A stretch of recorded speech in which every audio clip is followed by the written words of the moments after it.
Hello all, this is Universal Group of Institutions, Bangalore. Can India trust the US as a true friend amidst support for extremist voices? During Prime Minister Narendra Modi's visit to the United States in September 2024, US officials met with pro-Khalistani leaders and activists raising serious concerns for many Indians. While President Joe Biden hosted a private dinner for PM Modi, engaged in formal discussions on key bilateral issues, these parallel meetings with Khalistani activists drew sharp reactions. The Khalistan movement, which advocates that they require a separate Sikh state, is considered as a national security threat by India. Given the timing of these meetings, right before Modi's talks with Biden, one must ask, can India truly consider US as a reliable friend? Questions Indians are asking about US actions in this context reflect deeper anxieties about how US handles its geopolitical relationships, especially with India. First question that we can look into as Indians are, does the US consider broader Sikh community when supporting extremist voices? While the US met with pro-Khalistani leaders, it is essential to note that the majority of Sikhs globally and in India are not supporters of this Khalistan movement. They reject this movement. So by giving visibility to such separatist voices in the US, is US inadvertently marginalizing the larger Sikh community who oppose separatism?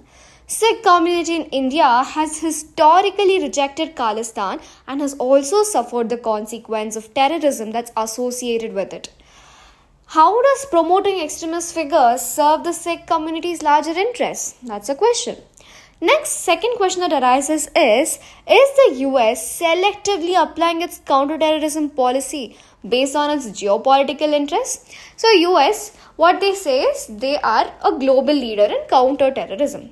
Yet, when it comes to a group like pro-Khalistan, when it comes to their activities, which is all very violent and has extremist activities, why is there some sort of a selective tolerance? Why does US allow these groups to operate freely within their borders? Does it not contradict the US broader commitment to combat terrorism, combat violent extremism, especially when these separatist movements target India as a key strategic partner? Third question. Would US tolerate something similar happening within their own borders? How would US react? Let's say some foreign government is out there entertaining separatist movements like those advocating for Texas independence or something saying like California's independence. India too faces security threats from groups like Khalistan separatists who undermine its sovereignty and territorial integrity. The US must reflect on whether it would accept foreign interference in its internal matters and why is there double standards? Why is there a different standard when it comes to dealing with other nations?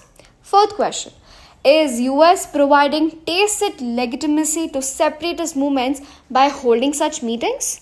By meeting with the Khalistani leaders, US risks sending the message that it tolerates or that it even supports separatist causes, especially those which have such violent agendas.